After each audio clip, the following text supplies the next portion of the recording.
Welcome to the Lacrosse Journal, Chasing the Gold podcast, your destination for all things lacrosse. I'm your host, Kyle Devitte, and across the internet from me is my esteemed co-host, Mr. Owen Hart. How we doing, man? Still not in the studio again. What we were talking about, it's been a while, but anytime I'm on a podcast with you, I'm always happy. Yeah, it's it's called, I believe it's called logistics. Yeah, logistics are tough to manage, even in the off season. The thing I've noticed now that I've been doing this for a while is my life is more like set when the season's here, because I cannot waste any time. I have no time for anyone else, and it is very selfish, but it's very productive. So, as we go into the holiday season, I want to give thanks to everyone in my life who puts up with me. I appreciate you. I appreciate your effort. I am, as they say, a lot. Any thoughts going into this is going to come up Thanksgiving. So anything you're thankful for in the world of lacrosse, your life, anything like that? College lacrosse season's coming up. It's a few months away, but until then, I have college troops to tide me over. And UNC is undefeated right now, so go Heels. And they'll be playing a big game on Thanksgiving Day. I'm going to be watching that, going crazy, and driving my family nuts as I stream at the television over pie. So, wish my family luck. Hey, yep. Pie over cake. That's what I say forever. One last, I have a follow-up. Have we talked about how you're a UNC fan yet? No, I don't think we have. Okay, yeah, so tell me the story. Okay, really quick. The answer is the movie Space Jam. I watched that when I was about 2 years old, and then in the first scene, Michael Jordan talks about how he wants to go to University of North Carolina. And as before I had a concept of Boston sports, the first thing I heard was Michael Jordan at Tar Heels. And I was like, oh, and that just became my team from when I was a baby. And there's pictures of me from ages 3, 4, 5 wearing Tar Heel gear. Even before Celtic stuff, I use Tar Heels. Wow. I'm being dead serious. Wow. Yeah. As someone that grew up in the heyday of the Heels in the 90s, I was just I love Jerry Stackhouse and Eric Montross, R.I.P. Eric Montross.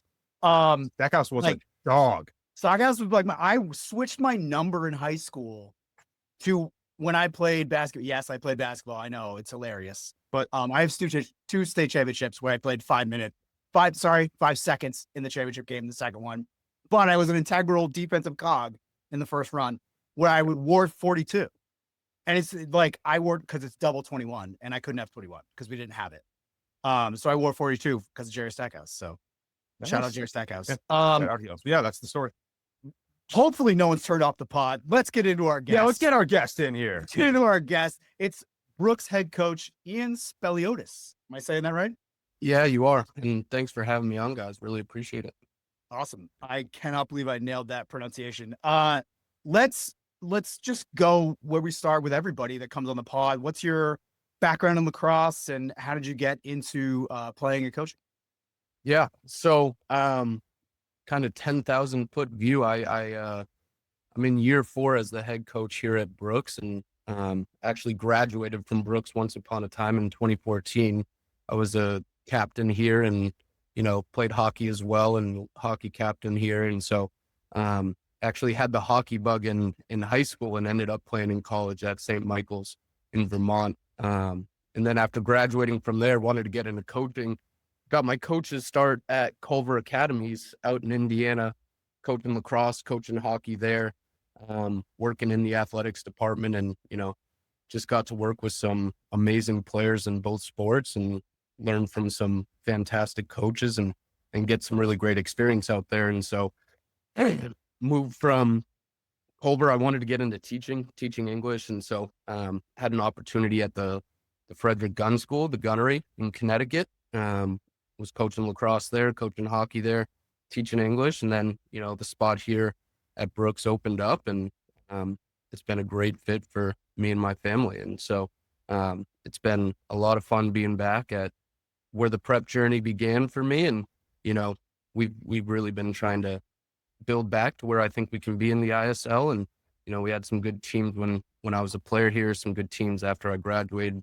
And so really been fun, building some good momentum and chipping away in the lacrosse world. And it's been a lot of fun, and coach with the Clams as well in the summer, in the fall and everything. So been very grateful to work with, Justin Walker and the Clam staff and everything, over there. And, they've helped me learn a lot and build and grow. And, it's a great experience with them as well. Would you say growing up, hockey was kind of your main sport, and then you kept going on, and lacrosse was number 2 a little bit?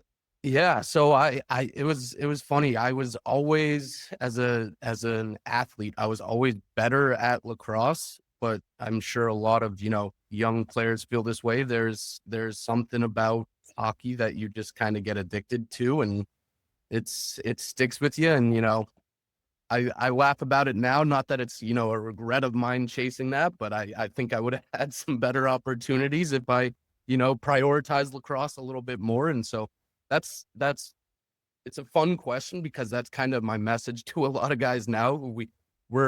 Brooks is a small school. We get a lot of dual sport athletes crossover between the two. And we have a lot of hockey guys who, are hockey first, but then I see a little bit of myself in the past in them. And I'm like, hey, just so you know, lacrosse is kind of the way forward, just looking at the college hockey world and everything. And so I think it's a fun history for me, because I can give that advice and mentorship to a lot of, players going through similar things. But yeah, I was hooked. I was hooked on hockey in high school, and kind of is what it is with that. Yeah. Like, I definitely had a lot of kids at my school that I see otherwise where lacrosse is like their second or maybe third sport, but it's the sport they're best at a lot of the times. I don't know if Kyle, you have probably the same thing up in Hopkinton, where guys just kind of stumble into lacrosse, but end up being better at it than their quote unquote main sport. As a lacrosse coach, it can be a little frustrating. Yeah, I've had like 3 really good hockey players in the last 5 years. And the frustrating thing is you're not supposed to miss any time of your sport unless it's like a once in a lifetime thing. And all 3 of these kids have made like this super all-star hockey team, and they've missed like a week of preseason. And that has made me mad. I'm going to be honest with you. Like, I'm happy for them. Like, I'm literally like sitting there, like rocking back and forth. Like, I really wish you were in this drill right now so I can teach this. And then I'm just like, oh, they're having like a good time in their kids. There's like Yeah, I still haven't turned off the nub that lets me like pull out and see the actual like frame of everything that's happening around me, as from being a college coach to a high school coach. Like, my intensity will sometimes like boil over, and I'll like, I've only lost it like 3 times. That's one of the times. Yeah, I think that's pretty good, because in college I lost it every week. Every single week I had a meltdown. So I've only had 3 at Hopkinton. One of them was funny because I threw my stick down and like trying to make a point, and it bounced back and it hit me in the ear and cut my ear. So I'm bleeding as I'm like trying to yell, and like I realize I'm bleeding, and I just go, you know what? Never mind. Never mind. I'm good. Everyone that listens to the podcast knows that I am Clark University through and through, but my first school was St. Mike's. Nice. So I went to St. Mike's. I wish I remembered it. It was a good time. It's a really cool school. It's very, very different, I think, from a lot of other schools, like not just in that region, but in New England, because I remember waking up certain days and getting out of, because I lived on North Campus for my 3rd semester, and I got out of the car once, and 3 things happened. 1, I slipped. 2, smashed my elbow. I now have a hole in my elbow from my car, from the thing that locks into your car, and all the snot in my nose froze at the same time as I hit the ground. That's so like a common experience at St. Mike's. I think we all have a similar story.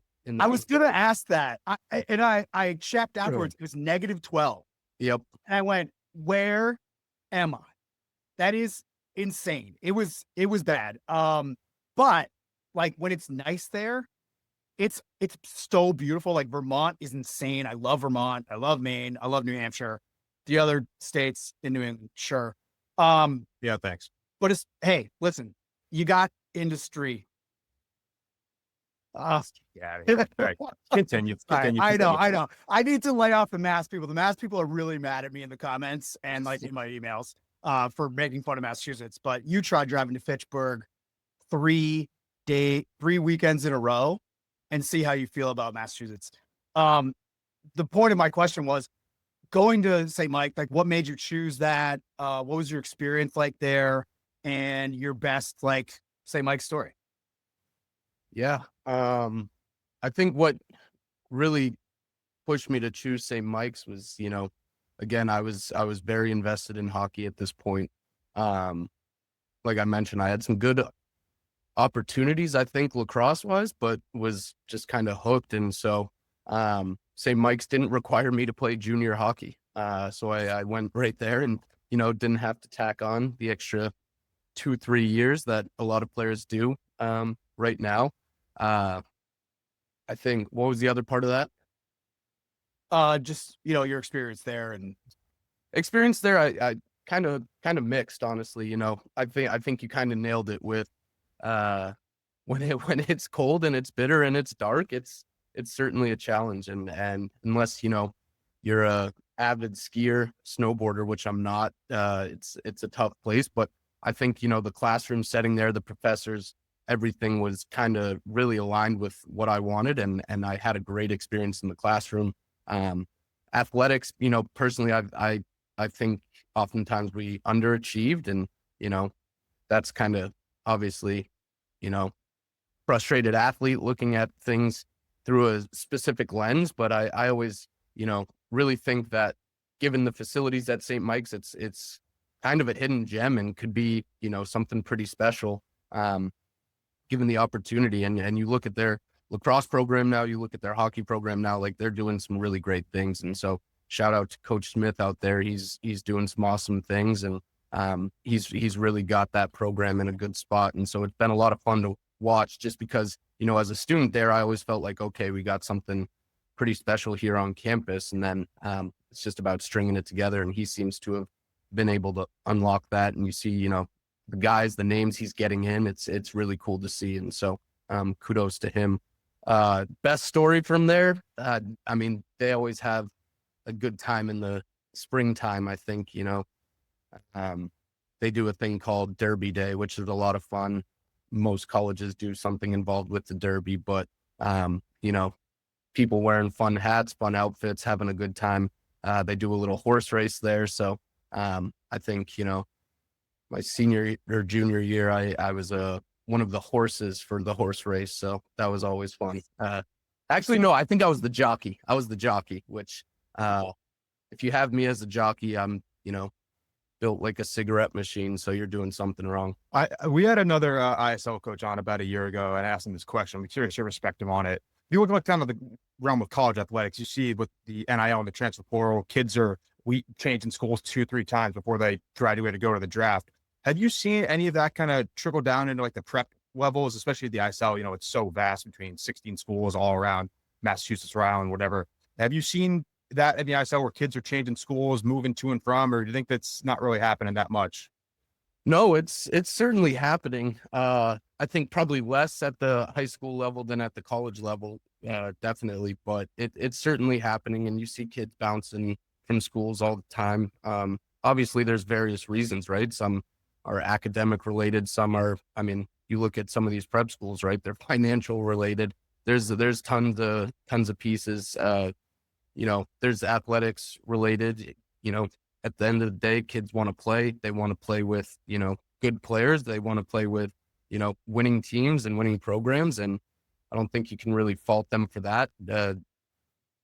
At the same time, do I always love a little sense of loyalty and locking in at a place and, making the right decision? Sure. But, not everybody nails that on the first go. And so there's a whole bunch of factors that go into that, but we're certainly seeing it at the high school level. It's something pretty prominent, and, it's always a challenge. And I think as time goes on, it's only going to become more of a challenge, especially when you see that college level. It's bound to trickle down and continue to impact high school. Yeah, I think, before we got on podcast, I was asking you, like, isn't Brooks like the closest ISL school to New Hampshire? Yeah. And it is, which, like, I know I should know where all the ISL schools are, but everything kind of blends together when you're covering everything. I don't know where all the Founders League schools are, but I know which ones are in Greenwich. It's kind of one of those things in my brain. Like there's too much information. What can you tell me about Brooks and the campus and North Andover and that area? Yeah. I mean, honestly, I personally, and this is kind of a testament to, me being a student here and coming back and working here, but I think Brooks is an absolute hidden gem in the ISL. Our biggest thing as coaches is getting players on campus. We feel very confident if we can get a player on campus to come see the facilities, come see the campus, see the community and meet the community. Like we're going to be in the running. And so that's been the biggest thing recruiting wise as a coach is just make sure we get guys on campus and they can see everything, firsthand. North Andover, it's a phenomenal area just in terms of you get good food with the North Shore food. You have some decent spots, restaurants, areas, which isn't always the case at prep schools, right? I went to the Frederick Gunn School and worked at the Frederick Gunn School, and it's pretty remote, and there's pros and cons to each of those things. And so I think Brooks provides a decent balance of like you have Merrimack right down the street, so there's going to be options for families to go out and have a little meal after games and stuff like that. And there's all this good stuff. So kind of being, partially a college town and then just being outside of Boston, I think, 35 minutes and you're in the city. So students have a great opportunity to, on weekend trips, catch a bus with their buddies or go in a van and with the school to the city and get to experience that. So it's kind of best of both worlds. You get away from, all that buzz and you don't feel, crushed by the city, but also have the opportunity to go in. But I think, like I said, when students are on campus, they're pretty locked in here just because we got a lot of good stuff going on. And it's a small community, right? We're 360 students. And so it's really tight knit and a lot of schools talk about community. A lot of schools talk about, the family aspect. I've been fortunate enough to work at a couple schools and, I can confidently say that not a lot of the communities are exactly like Brooks. Like for better or worse, you're in everybody's business and everybody's in your business. And, you really got to want that, honestly. And I see it as a good thing, right? You get a lot of support from the faculty, a lot of one-on-one time. You're in a class with, 10 kids, and those 10 kids are oftentimes the kids you're living in the dorm with, or oftentimes your teammates. And so, you're all in it together and you're grinding it out. But I think, the size of our school actually works in our favor in that regard, where we bring student athletes into the fold really quickly and they feel like, they can lock in and belong here right from the jump. And so it's really cool to see when you're a part of it.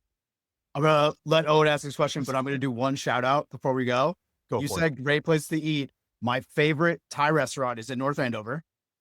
It's called Lots of Eats. Lots of Eats. Yeah. It is unreal. This is going to sound sponsored. That's how much I love it. It's so good. It's great. Amazing. They're super nice. Like the food is quick and it's really good. So it's phenomenal. And then you have Bella's right next door to Lots of Eats. I don't know if you've stopped at Bella's, but yes. Top roast beef spot here in North Andover too. So you can walk out of there with some pretty good Thai food, a pretty good roast beef sandwich, and have yourself an absolute day. Absolutely. We'll get Yelp to sponsor us. I think it's funny, Kyle, we're talking about you don't really know where some of the ISL schools are, or the Founders League schools are, what town or state what's in. And you mentioned you spent some time at Culver, which I bet not a lot of people in New England know anything about Culver. Right. My college roommate played at Culver, actually. So he told me, I was like, I'd never heard of the school. And I started looking up. They were like, legit. Nobody really knows about Culver. Talk about your time there, what it was like, what the kind of the competition level was like, and just how you ended up there and your experience there at the pretty prestigious school, not in this region that we cover. Yeah. So, I graduated from St. Mike's, wasn't really positive what I wanted to get into. I'm an English teacher now, always loved reading, writing, all that good stuff. I knew I wanted to be involved in sports. Having gone to prep school, I sat down with my advisor and I was like, this is your life. You get to coach and mentor these kids and help out and just be a positive influence. And you get to do that while living for free on campus. Like, sign me up. It's it's a pretty good gig. And so I knew I wanted to be involved in it at some point. Really got together. My coach at the time, Dean Charpentier, was a longtime coach, great mentor for me here at Brooks. He's actually, a big reason why I got this job. And he's the one who reached out to me to kind of set this up as a former player and a guy who, we work in the English department still together. And he's done some wonderful things for me, mentoring me and helping me out. He's like, you gotta look into it. You gotta get into it. So, went through the process of, going on Kearney Sandeau. That's like the biggest prep school. They set you up with like, it's basically speed dating for prep schools and all these applications and stuff like that. So it's pretty funny. And then Culver Academies reached out. They needed a lacrosse hockey. They offer fellowships there, fancy word for internship, right? And so I was the athletics fellow working in the athletics department for them. And, they called for the interview and everything, and things went well. And they're like, okay, we'll fly you out. Come check it out. I was working at a tech company in Boston, Toast at the time, in the warehouse. And I was like, this just isn't it. I'm going to go check out Culver Academy. Got to see what this is about. And I went out there and, they fly you into Chicago, O'Hare. That's the closest airport. Got a rental car, started driving out. About halfway through, started pouring rain, and it was pitch black out. And I was just driving through cornfields, and I was like, oh my God, I am in a Stephen King novel. Like, this is terrifying. And then all of a sudden, like, the cornfield stopped and it opens up, and like the lights are just like on this massive castle, honestly, Hogwarts looking place. And you're just like, this is unbelievable. And so like just the facilities, everything there is amazing. And it, like, you really can't compare it to anything on the Northeast. And I always try to, and, you have your big schools, Andover being down the road from us, kind of college-like campus, some different places, but like nothing really compares to what Culver's got going on there. And it was just an amazing experience. And so, I kind of, once I got on campus for that interview, I was like, all right, I have to lock this thing down. And so, was able to do that, fortunate enough to do that. And my experience there was great. I got to work with a couple guys. I mean, obviously hockey's one thing. And actually my first year there was just before COVID hit. So that was an experience of itself. But the lacrosse team there, my first year, was unbelievable. We're talking guys like Owen Hiltz and Mike Gianvaccaro and, Jack Gray, and John Posner was the head coach there. And another fellow who was in the same fellowship with me, Riley Thompson, phenomenal player at Princeton.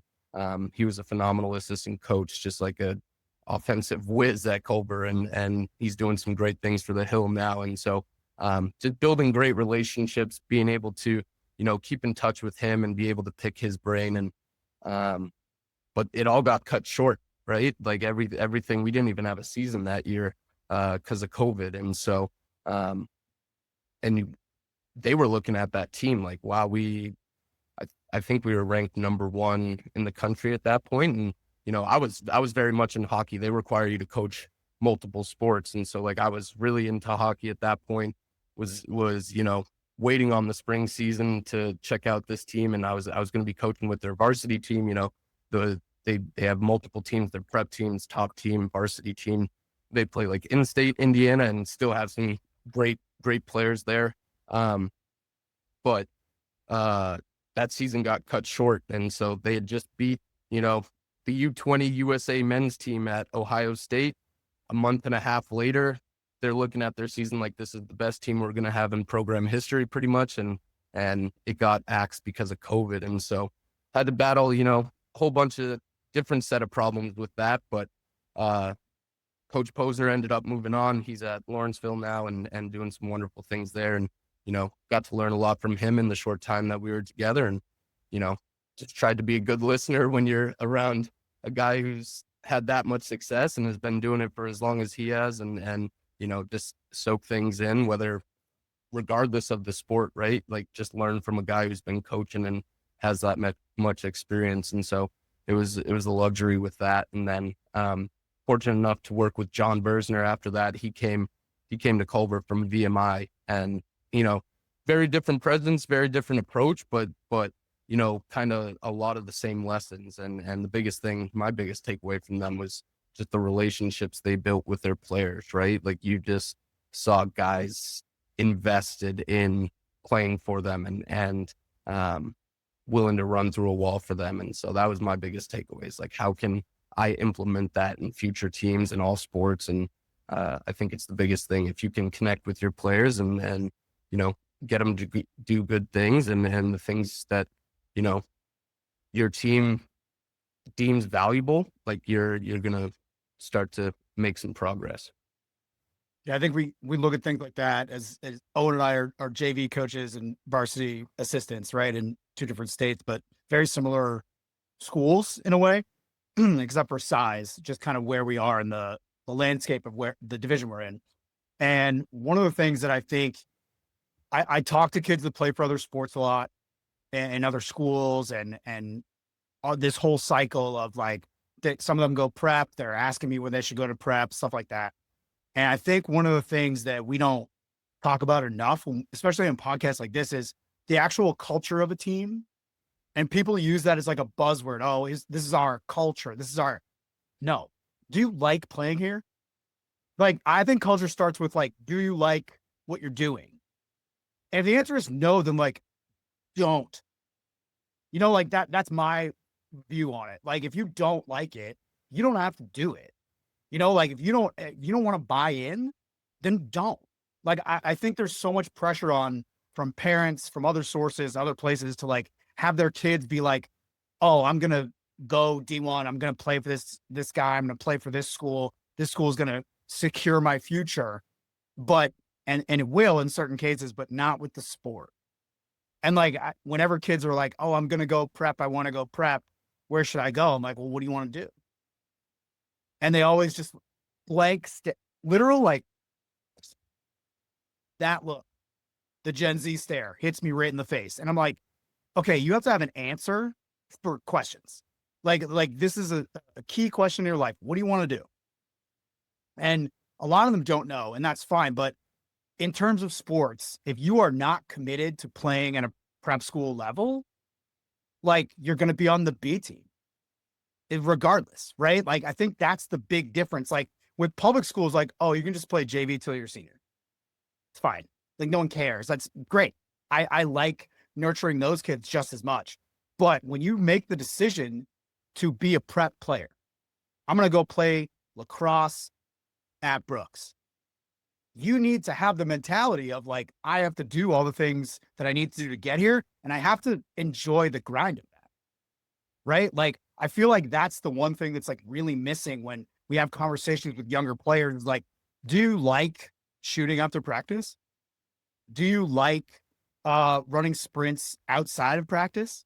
Do you like the weight room? Do you like, I don't know, maybe not having 6 slices of cake at the dining hall? Do you like not living on cereal, which is what I did when I went to prep school? I just lived on cereal because I couldn't stand any of the food at the place I PG'd at, which I'm not even going to say because I feel bad. But like those kind of questions are the questions that you need to be asking, not where do I go? Right. Do you know what I mean? Because I think the proliferation of prep in this area, prep, and by the way, I'm lumping in Catholic with this. You can get mad at me later. Give me a call, text me. And if you don't have my number, you don't know me well enough to have a problem with me. Okay. But these schools that you have to pay to go to, okay, there are sacrifices you have to make to go to these schools, and there's commitments you have to make. And I get this question a lot, like, well, what's the difference? And I'm like, commitment. Like, you can be fully committed to playing great lacrosse at Westwood or, you know, Andover High School. You know, like, you can be fully invested in that and give your all and have a similar outcome. But it's your whole life, man. Like, your whole life changes when you go to a prep school. And I know it's a long soliloquy. This is kind of what I do on podcasts. Can you kind of elaborate on that a little bit for people that maybe don't know enough about the prep experience? Because you went there, Yep. you coach there, you teach there. Can you talk about, and you mentioned community, Can you talk about what that actually means in the larger scale for like the 8th grader who's looking to go to a prep school? Yeah. I mean, I think you kind of nailed it. And it's been a big thing that we've been really trying to focus on here as, we look to rebuild our program and be in a good spot. And, I'm really excited just for the future here, just because we finally have guys who are gonna grind. I love the mentality. We get a text and it makes my day every day.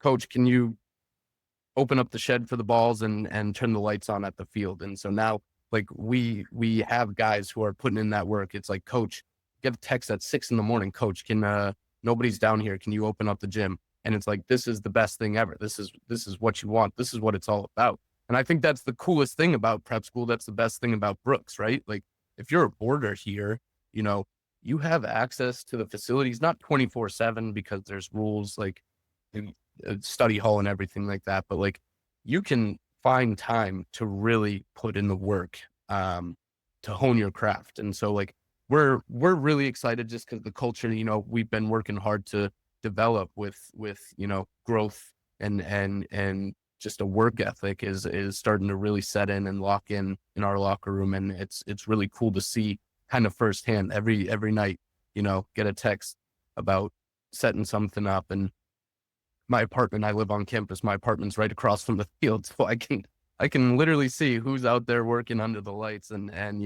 I'm happy to share that like a lot of guys are, and they're putting in that work. And so like that is why you go to a place like Brooks, right? That is the reason you go. You step on campus, you see the facilities, you see the resources. Like it is there for you to use. And if you put it to good use, like good things are really going to start to happen fast. And that was the thing that, I really started to learn as a student here was like, okay, I was at public school. I went to Westford Academy for 3 years, right? They have some great facilities there, but 2:30 hits and school's done. School's over with. And you might be able to stay in the gym until like, 4:30. But by that time, the staff's locking up and that school's closed and you're expected to be out of that building. Like when you're at a place like Brooks, like your day's really just starting at 4 o'clock, right? You're in class and you have opportunities throughout the class day too, which again, I think is a great resource, building time management skills and using free periods and kind of having that sort of college level course and schedule to pick spots throughout the day. Say you have a free period long block, you want to go work out, like you can do that. Now obviously, again, the good thing about Brooks is you have a lot of support, a lot of people in your ear. So your coaches or your teachers are your dorm parents, all that good stuff, and they're saying, okay, well, let's take a look here. Your math grade might need a little bit of help. Do you think it's better if we go to the learning center, or do you think it's better if we go to the turf? And maybe your lights out in math and your grade book's looking awesome. We're going to say, yeah, go to the turf. Here's a bag of balls. Go work. And kids are doing that. And so it's really exciting. And then I think, the community piece here at Brooks, like, I've been to multiple places, like I mentioned, Culver, the academics, I mean, the athletics are bar none, right? Like you are working with some of the best players in the country and it's super competitive in that regard, which is great. That's like if you're a coach, it's a coach's dream there, right? But I think the cool thing about Brooks is in terms of the community, we have a competitive community, athletically, academically, all that good stuff. Where you look around in the classroom, right? There's 5 or 6 other kids all want to go to Ivy League schools or MIT, this and that, right? And so like you're getting that competition, but I think at the same time, Brooks does a really good job of meeting that competition and that competitive nature athletically and academically with a lot of support and just a lot of celebration. I think this school is really great about celebrating, our student athletes, their achievements and what they do. And, we really see a community that builds each other up. Oftentimes it can get competitive to the point where like we're working against each other. But that's not the case at Brooks. And it's really cool to see we're each other's biggest fans. And again, I think that's the biggest part about being a small school is you get that family feel where it's like, no, we're in this together. We want, our basketball team to win the championship every year. We want that guy to get the best offer that he can get. We want our football team to be great because you know what? We got 4 or 5 lacrosse guys who were on that team and playing in different roles and supporting in different roles. And so it's all kind of interconnected and tied together. But and we've learned a lot from these other teams on campus, right? I think that's the biggest thing too, is having these resources of these other teams. You see the football team having success or the soccer team having success. It's like, okay, what did you guys do? What's and you get these kids talking about these things in the common room and in their dorm rooms, and it's pretty fun to watch. I like hearing that. I like hearing about your enthusiasm for the squad that you have and kind of I can feel the passion through the camera, just what you feel about this team you have going forward. I was telling Kyle, I ran into my boss the other day, and he always tells me the same thing before every season. Like, I think we're going to be better than people expect us. I think we're going to be better than people expect us to be. And Kyle's like, I'm the opposite. I think we're going to suck way worse than we actually do. Yeah, I was like, damn it, he's going to tell us who has it. Oh, yes, I am. I mean, I'm absolutely, I love that. True, though, like that's like the hardest part is like, and that's the thing I take with me from my college experience is like expect, if you want peace, prepare for war every time. Like the attrition is coming. Be ready. Something bad's going to happen. That's just kind of like my coaching mentality is like have 5 things ready to go if something doesn't go right. And I know that's like, now that I say it out loud, it's super paranoid.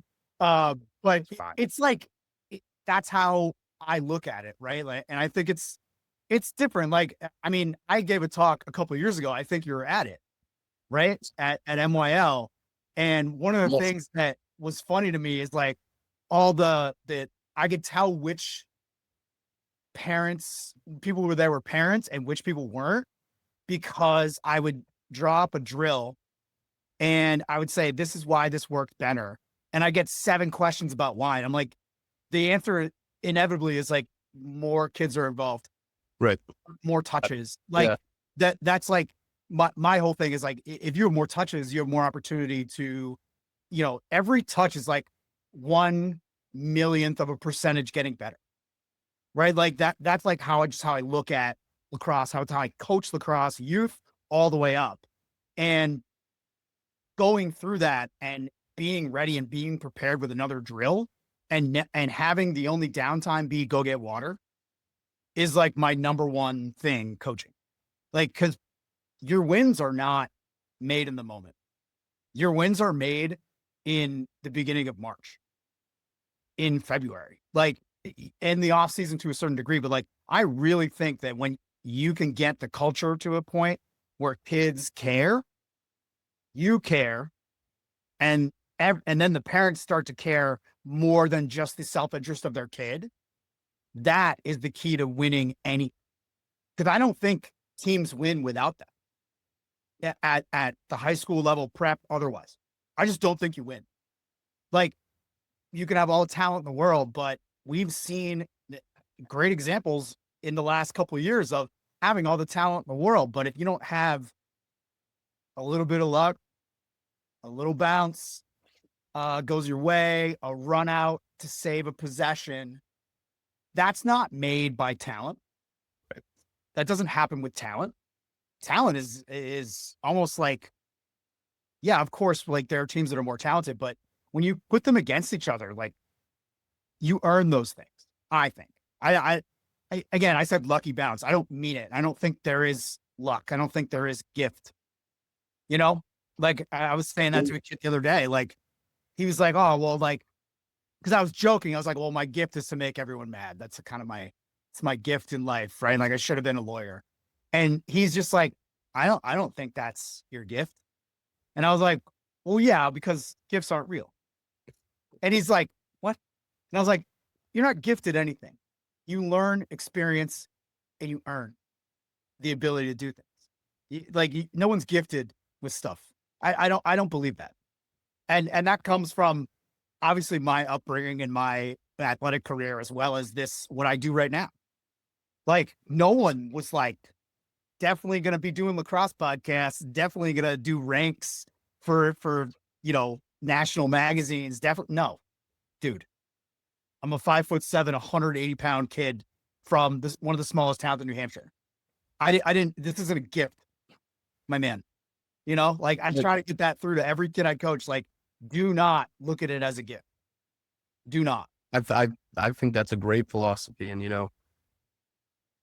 you absolutely have to just be work oriented, work driven, and the results will take care of themselves. Results are what they are, right? But if you're willing to put in that work, something I think we try to stay focused on as coaches and our coaching staff, and try to ingrain into our players, is action is hope, right? Like if you're putting in that work, like you're going to be excited to do whatever's next. Maybe that's a game, maybe that's the next practice, but if we're taking action and we're attacking that action with, ultimate enthusiasm and just a good attitude and, a smile on our faces, like something good is going to happen, and it'll take care of itself. But at the end of the day, regardless of the result, you gotta put in the work.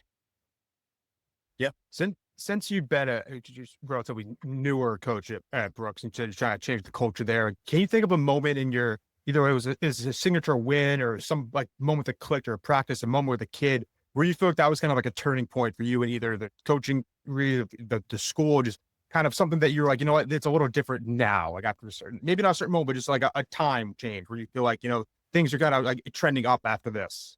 Yeah. Yeah. No, I have a very vivid memory. It's my second year as coach here. My first year, it just did not go anything like I expected. I kind of got the job, I got the job after the recruiting cycle. So just kind of had what I was given and tried to work with that. And, we certainly had a lot of downs that year, but the mentality started to shift that second year. And, we're playing in the ISL, right? Like it is a gauntlet every single day. Every game's a battle for everyone, right? And kind of, Kyle, to your point, like anything can happen. We're working with teenagers at the same time, right? If you're betting on a 15, 16-year-old to do something, you're probably going to lose. And so it's just keeping that mentality. But no, we started to see a shift my second year, and we'd play a good game here and there, and the results were a little bit better every step of the way, and we certainly had our downs and took a lot of punches, but we were kind of building, and we were playing Rivers, and shout out to Matt Hudson. He's done a wonderful job with that program, but we've for whatever reason, the last 2 years, we've played them really, really tough. And it was our senior day. We had just come off a win against Berwick, and then we got the wheels beat off us by St. Seb's. And so it was our senior day, and for whatever reason, everything was clicking that day. And, it was an absolute battle of a game. We would go up a little bit. They would go up a little bit. It was back and forth, just like your dream of a lacrosse game.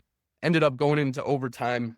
Rivers has a phenomenal face-off guy. He was giving our kid the business all game. Like I think we maybe won, 3 or 4 face-offs up until that point, but for whatever reason, something clicked. Overtime, our face-off guy won it clean, went down, and we ended up getting. It was my first ISL win, but it was just a huge moment for the program. I don't know if Brooks beat Rivers in the last 20 years, so it was kind of that signature win, but it was also a moment for guys like, hey, like a wake-up call of like, you show up. If you show up every single day and you put this type of work in, things are going to happen, right? And I think that's, again, one of our biggest messages to our players. It's like, again, we're working with teenagers. We're working at schools where, a lot is out of our control just because of the volatility of our players, right? And it's about who shows up that day. You show up, anything can happen. I saw it, my senior year as a player. We showed up one day, we beat Belmont Hill. How many times do you look at the scoreboard and see Brooks beating Belmont Hill in lacrosse?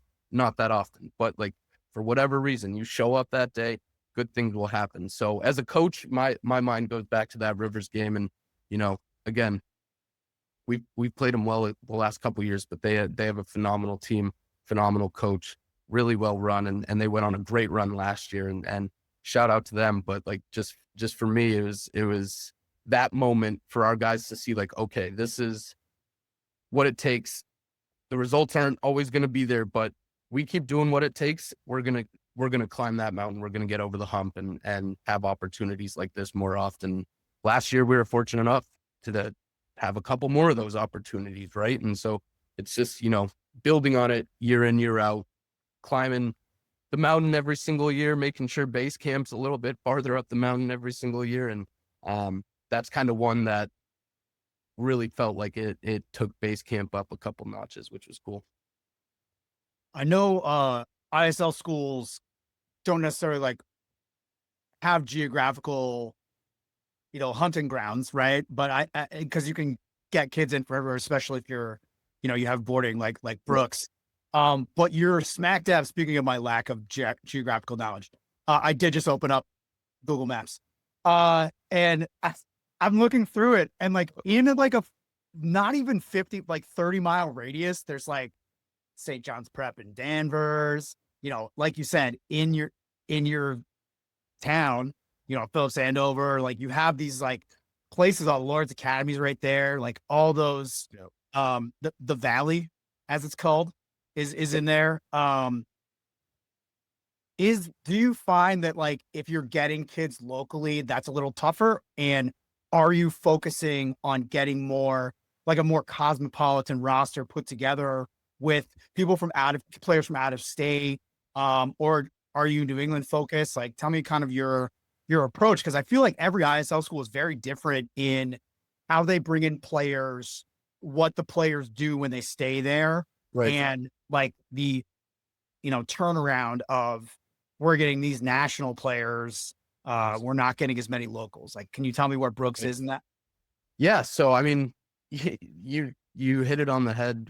You look in our area, we're battling against every single time Andover, Govs, Pingree, Lawrence, Groton, St. John's Prep, right? Like all these schools are in the small spot, and, pretty much every coach across the ISL and pretty much every coach, involved in lacrosse in New England is some sort of club coach as well. So we're all at these same events. We're all hunting kind of the same guys. And it's funny in New England in that regard.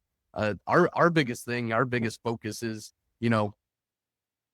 just hunting and hunting players and being at the field constantly and looking. And so, we try to get to as many local tournaments as possible, and see players. And we're bringing, our team makeup is pretty consistent with a lot of New England guys. We get a lot from North Andover. We get a lot from, the North Shore, but our team's pretty much from all over. We got guys in the city. We got guys South Shore, New Hampshire. We get a lot of guys, Vermont. We have some guys.